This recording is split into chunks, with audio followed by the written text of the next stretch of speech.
I'm joined by Bulent Aliriza. He's Director and Senior Associate of the Turkey Project at the Center for Strategic and International Studies here in Washington. So what do you make of this?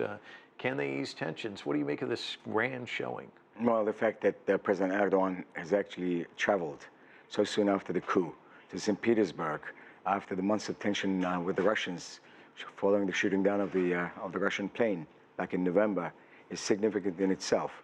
Clearly, they're going to be able to make some steps. I'm sure that they've agreed to improve the economic relationship. Russian tourists will begin to go to Turkey again. The Russian embargo on Turkish foodstuffs and goods and construction firms working in Russia will be lifted. But beyond that, they're going to have very serious problems to tackle if they want the rapprochement to go further, most notably in Syria.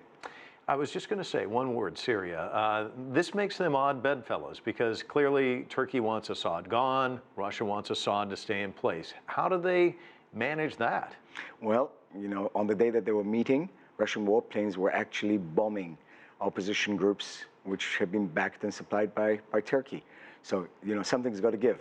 Either the Russians are going to stop Assad and agree to the Turkish goal of having him replaced by somebody else, or the Turks are going to have to change their policy of backing opposition groups who are trying to undermine the president, the regime in Syria that they've been trying to overthrow for 4 years. I want to get your thoughts on a Financial Times op-ed piece. They say that as long as Erdogan is purging his own army, which we've seen that happened after this failed coup attempt, that Turkey's role in Syria will decline, and Turkey, once an enormous headache for Russia, will be diminished. Do you see that as a possibility? With all respect to the Financial Times, I don't, because the Turkish military were not involved in Syria.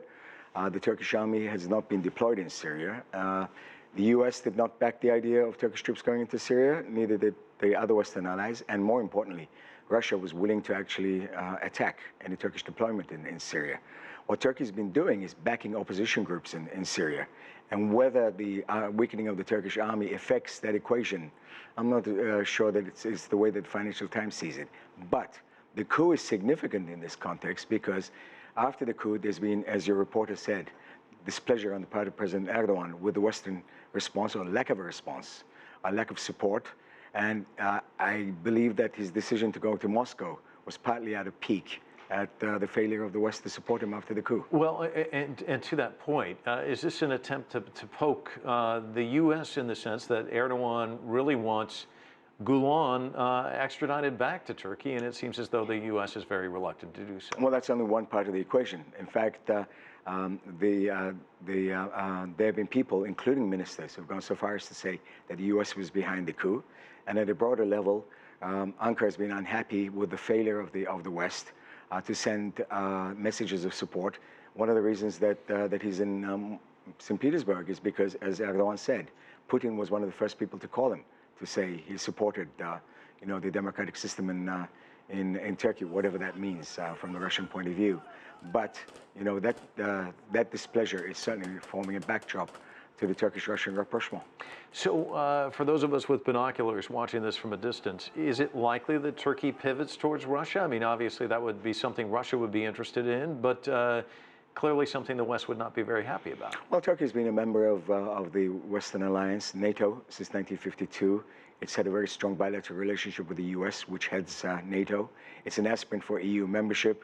And the idea that Turkey is going to ditch those in favor of a relationship with Russia, which has been a historic enemy over the centuries, is fanciful.